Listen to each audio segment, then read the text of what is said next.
Hi everyone. So in this lecture we are going to discuss the problem. We need to find the sum of numbers from 1 to n, okay? So n will be given as input to us and we need to iterate over all the numbers from 1 to n and add them up. For example, if n is 4, we will start from 1, we will add 2, we will add 3 and we will add 4. So this sum comes out to be 10, okay? So this is what we need to do, and we need to come up with a flowchart for the same. Okay. So one thing to observe in this problem is that we are repeating a task again and again. Okay. So what we are doing, we are maintaining a sum. So the sum is initially 0. Then in the next step, we are adding 1 to it. So sum becomes 1. In the next step, we are adding 2 to it. In the next step, we are adding 3 to it. In the next step, we are adding 4 to it. Okay. So what is the work that is getting repeated? So adding the current number, that is what we are doing. And finally, when we reach 4, we stop and we print out the sum, that is 10. So we need to see how we can implement the repeat statement using a flowchart. And when we will you work with programming languages, we will see that there is a concept of a loop. Okay. So there is a for loop, there is a while loop. So they are different ways of implementing the repeat instruction. Okay. So let us see how we can repeat some work inside a flowchart. So we'll try to draw a flowchart for the same. So we will start. Okay. And the next step would be to read the value of n. So we will read the value of n. And now what we want to do, suppose n is 4. Someone says, okay, n is 4. What do you want to do? You want to have the value of sum in the memory that is in the beginning. Okay. So what you will do, you will create a bucket called sum inside the memory. The value of the sum would be 0. So how do we do it? We say, okay, we have something called as a sum and the value of that sum is currently 0. And I also need to know what is the current number. So we know that we are starting from a value that is equal to 1. So let us say I denotes the current number and the value of the current number is 1. So we'll initialize that. It's okay. We have the current number that is equal to 1. So we want to do certain work repeatedly. So what we will do, I will show you how to implement a loop. So here we will put a decision box and we will check if the value of I, if this is less than equal to n.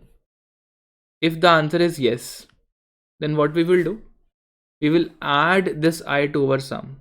Okay, so what we will do, we will say, okay, sum equals sum plus I. We have added the value of I to the sum and we will update the value of I. We will say, okay, I now becomes I equal to I plus 1. And again, we will come back to this particular point. So these three boxes, they will form a loop. Okay, we will see how. But if the answer is no, that means the value of I, the current number, has exceeded the value of n. Then what we will do, we will print the value of sum and then we will stop. Now we will stop. Now you may ask, how this is going to calculate the sum. Okay, so this part is called as a loop. So inside the loop, there are few things. So this thing is known as the stopping criteria. It tells when to stop this loop. This is the work that we are doing, and this is a update statement inside a loop. Okay, and these are the initial values that we have decided. Okay, we will start from I equal to 1, the sum is 0. So let's see what happens. So initially sum is 0, I is 1. Here we come, here we check, is 1 less than equal to 4? The answer is yes. We update our sum. So sum becomes how much? Sum plus I. So the new value of sum is now 1 and I becomes I equal to I plus 1. The new value of I is now 2. Okay, this is sum, this is I.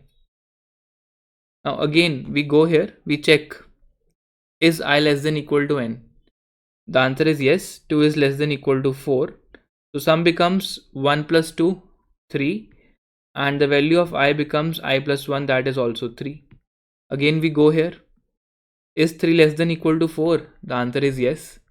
So the sum becomes 6 and the value of I becomes 4. Again we go here. Is 4 less than equal to 4? The answer is yes. Sum becomes 6 plus 4, 10, and the value of I becomes 5. Now this is where your condition will break. Okay, this is where now the value of I is 5 and the value of n is 4. So what we will do, we will come out of this branch. So we will enter this code, this branch of code. We will print the sum. The value of sum bucket is 10. So this value would get printed as an output, and we will stop. Okay, so this is how easy it is to implement a loop using a flowchart. So anytime you're implementing a loop, take care of 3-4 things: the initial condition, the stopping criteria, the work that needs to be repeated inside the loop, and the update. Okay, so that's all for this video. I hope you understood how to implement a repeat instruction using a loop. That's all. Thank you.